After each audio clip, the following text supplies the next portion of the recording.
우리 톨스토이라는 분 아시죠? 전쟁과 평화, 안나 까리니나를 썼던 그분이 인생록에서 이런 말을 해놨어요. 당신에게 가장 중요한 때는 언제인가? 언제라고 그랬어요? 네, 지금이다. 현재다. 당신에게 가장 중요한 사람은 누구인가? 네, 당신이 지금 만나고 있는 사람. 그러니까 저에게 있어서 가장 중요한 분들은 여러분들이고, 여러분들에게서 가장 중요한 사람은 이 시간은 저예요. 그리고 당신에게 있어서 가장 중요한 일은 무엇인가? 지금 당신이 하고 있는 일. 이게 톨스토이의 인생록에 들어 있습니다. 그러면서 자기가, 톨스토이가 그 책을 쓰면서 내가 내 인생을 완전히 망라해 놓은 게 이 책이다. 잊어버리지 마세요. 근데 우리가 사는 세계가 무슨 세계예요? 우리 체제가 무슨 체제예요? 자본주의, 시장경제. 그러니까 현재 내 삶이 불만족스럽다면 뭐가 부족해요? 자본이 부족하구나. 자본이 부족하면요, 죽었다가 까무러치는 수가 있어도 잘 살지 못해요. 왜? 자본주의 시장경제잖아요. 자본이 생산을 한다고, 자본이. 그러니까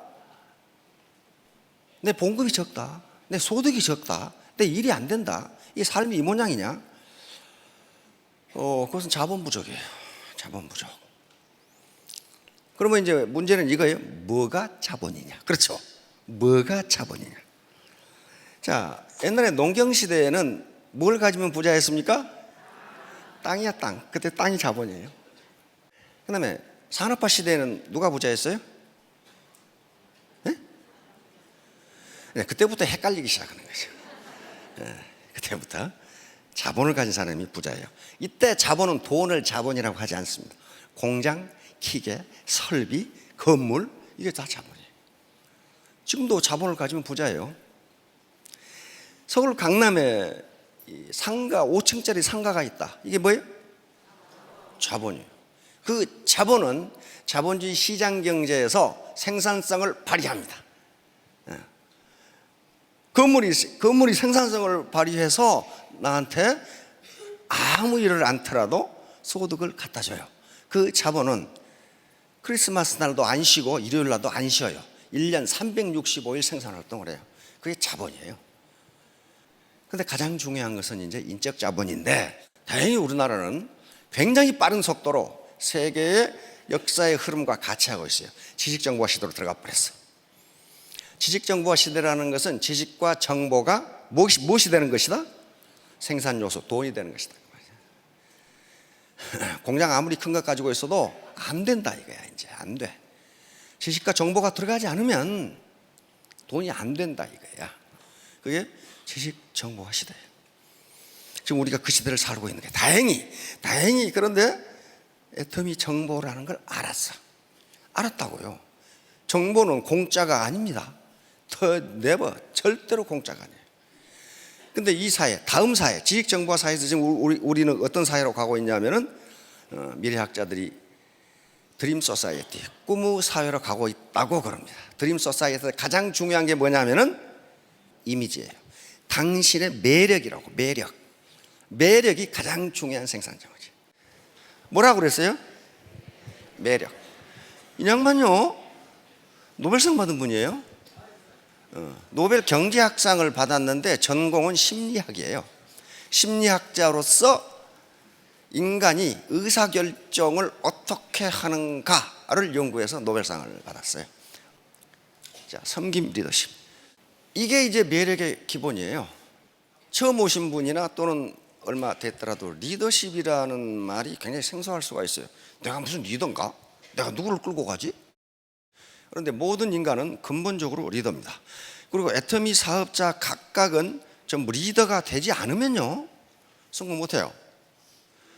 지금까지 산업화 시대까지 리더십은 권위주의적 리더십이었어요. 리더가 폴로미, 나를 따르라, 너 그렇게 해, 너 왜 그렇게 하냐, 이렇게 했어요.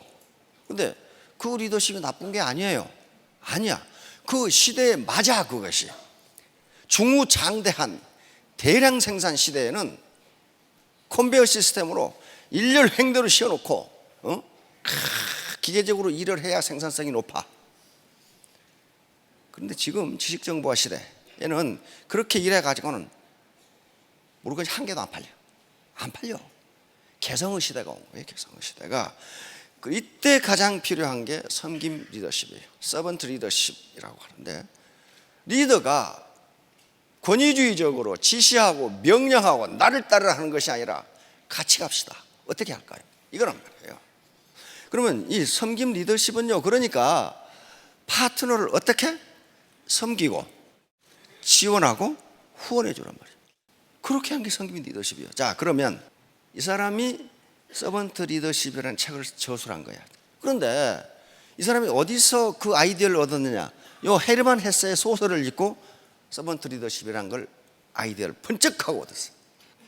여기에 동방으로 여행, 헤르만 헤세 있죠? The Journey to the East, 동방으로 여행에서 여기에 레오라는 인물이 나오는데, 여행 집단 중에, 단체 중에 레오라는 인물이 나오는, 레오는 그 단체 하인이야, 하인. 쑥 동방으로 그 무리가 가는데 어느 날 갑자기 레오가 없어졌어. 없어졌는데 없어진 뒤부터 조직이 아주 엉망진창이야. 일이 되는 일이 없어. 되는 일이 없어. 그때서 그러고 결국 해체됐어. 동방으로 여행을 못하고. 그래서 나중에 그 레오라는 사람이 어떤 사람인가 하고 한 사람이 찾아 나섰어.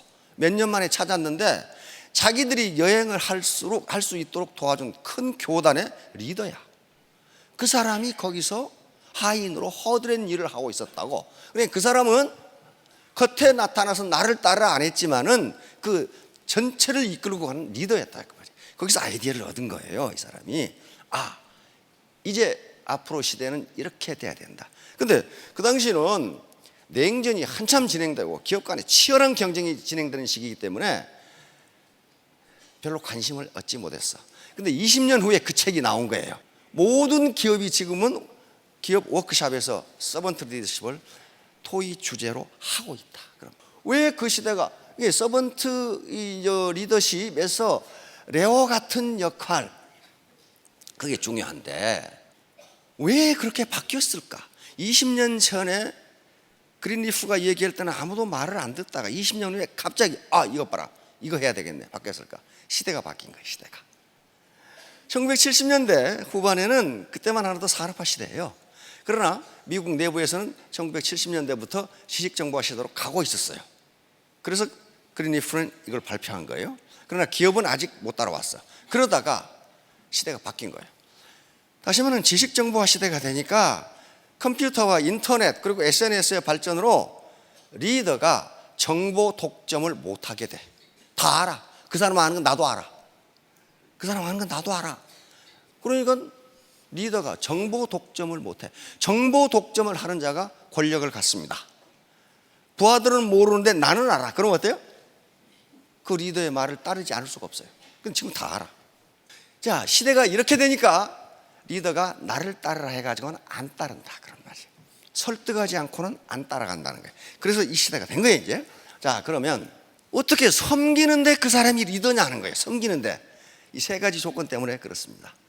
섬기지만은 리더라는 역할을 하는 사람은 뭘 제시해야 된다고요? 비전을 제시해야 돼.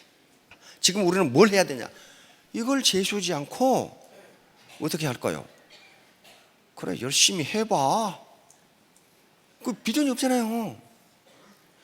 이 섬기면서도 비전을 제시해 주는 역할을 하기 때문에 리더다. 그런 말이에요. 리더. 두 번째, 조정자. 사람이 모이면요, 가치관이 전부 달라. 취미가 다 달라. 그러니까 반드시 갈등이 있어. 특히 애터미는 진입 장벽이 없어요. 그냥 들어오는 거예요. 그리고 유지비도 없어. 그러니까 어때요?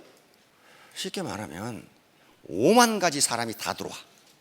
그러면 그 파트너와 파트너, 내 가족 라인과 형제 라인 간의 갈등을 누가 조정을 해야 되느냐 말이에요.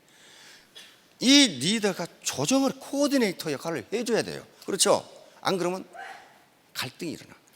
자, 다음 세 번째, 리더가 후원자 역할을 해서 자기 파트너들도 가족을 가지고 있는 하나의 생활인이에요. 그렇죠? 맨날 일만 할 수는 없어. 그러니까 일과 생활이 균형을 이룰 수 있도록 스폰서십을 제공해 줘야 돼. 이런 역할을 하기 때문에 섬기면서도 리더예요. 섬기면서도 리더라고요. 이거 아무나 할 수 있는 게 아니에요. 가슴 폭이 넓어야 돼. 그러면 이분이 레리 스피어스라는 분인데, 그래서 이분이 섬김 리더십의 특징은 무엇인가 하는 것을 10가지로 요약해서 발표를 했어.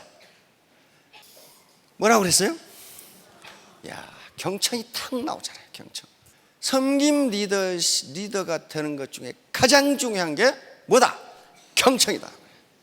남의 말을 들어라. 자, 다음 공감. 파트너의 어려움, 파트너의 아픔, 이것에 공감을 표시해야 돼요. 공감을 표시하고 그걸 지원해 주려고 노력해야 돼. 파트너가 스폰서님, 제 어머니가 XX암에 걸렸어요. 그러면 보통 인간은 어떻게 해요? 깜짝 놀래가지고, 아니 지금 어디 병원에 계세요? 돈을 많이 못 드리지만 10만 원이라도 치료비 보태 쓰세요 하고 들을 수 있죠.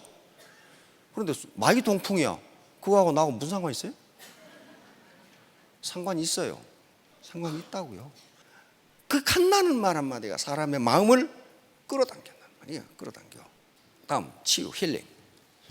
인간은 어떤 이유로 사기가 떨어진 사람이 있어요. 그렇죠? 사람이 사는데 그거 없겠어요? 사기가 떨어지거나 막 노력하는데 파트너가 늘지 않거나 힘 빠지죠. 이런 경우에 리더의 위치에 있는 사람은 개인적인 문제, 가정적인 문제를 어떻게 하면 치유해서 정상 상태로 돌릴 것인가 하는 신경을 쓰라는 거예요. 이게 리더예요. 이게 리더라고요. 지가 그러든가 말든가 나하고 무슨 상관이 있어. 그래 버리면 그 리더가 아니라는 거예요. 자, 다음. 이것은 이게 섬김 리더십이지만은 그 사람이 리더인 것은 환경의 변화를 파트너보다 더 신경을 가지고 먼저 알아내야 된다는 거예요.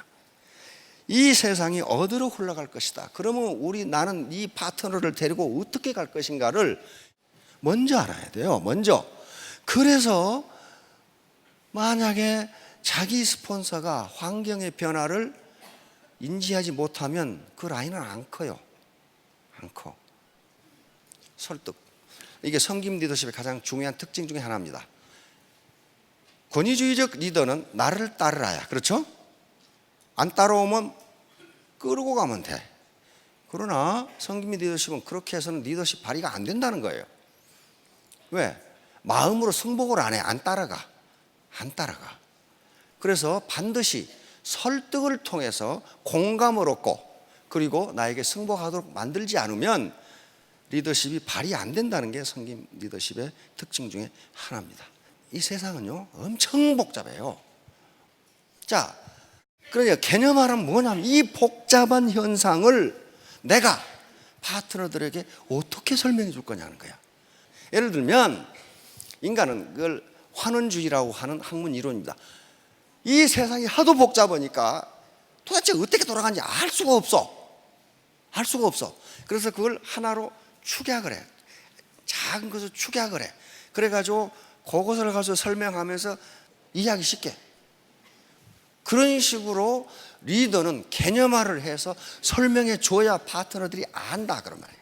간단하게 설명할 수 있도록 훈련을 해야 된다. 자, 다음 성견지명.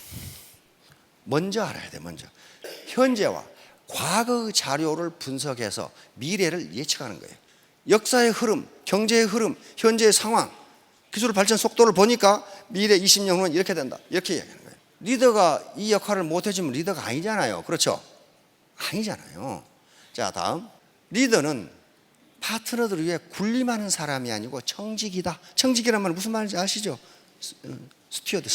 스튜어드십이요.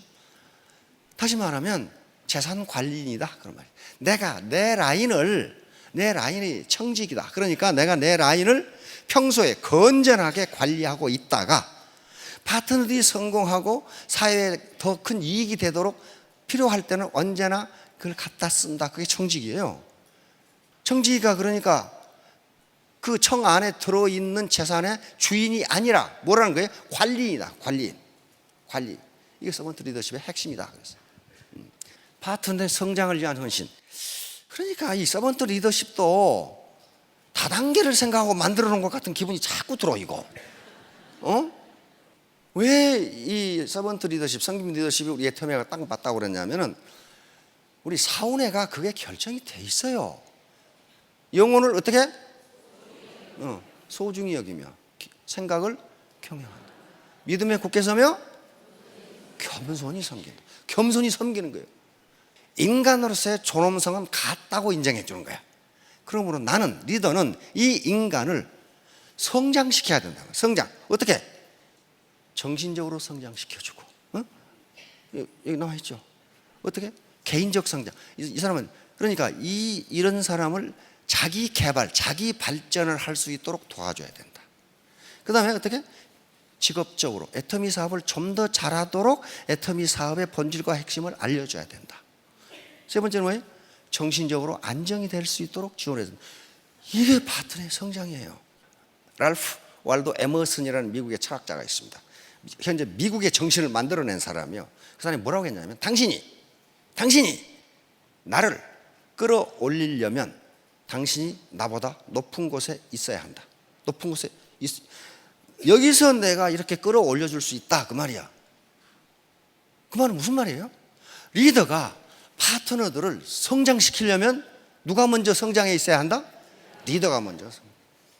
이게 마지막이 공동체 형성. 무슨 말이냐면요, 옛날에 우리가 살 때는 한 마을에서 지역 공동체를 이루고 살았어요.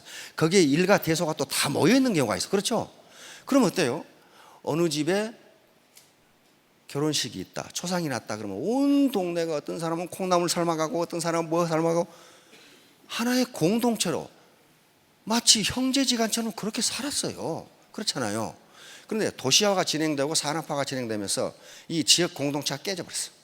그러면 그 공동체를 친구로, 내 라인, 내 파트너, 내 센터, 내 팀을 마치 피를 나눈 형제처럼 만드는 그 역할을 누가 해줘야 된다? 리더가 해줘야 된다. 리더가. 그렇게 되면 사업에 성공하고 인생이 그렇게 고달프지가 않아요. 내가 어려웠을 때 누가 달려와요? 친구가 달려오잖아요. 친구가 아닌 놈 안 달려와. 친구가 아닌 놈 언제 달려오느냐? 내가 밥 살 때 달려와. 그러면 내가 어려움에 처했으면 그러면 어디 가버리고 없어. 그래서 그렇게 만들어낸 게 공동체를 만들어낸 거야. 그래야만 당신의 조직이 발전한다는 거예요. 그렇게 하시겠죠? 그렇게 하시겠죠? 어떻게 되자고요? 따뜻한 사람이 되자. 결론 하나입니다. 따뜻한 사람이 되자. 내가 따뜻하면 파트너들은 따라오게 돼 있어요. 아시겠죠? 예, 3년 후 5년 후에 모두 월천택 월천남이 되시기 바랍니다. 예, 감사합니다.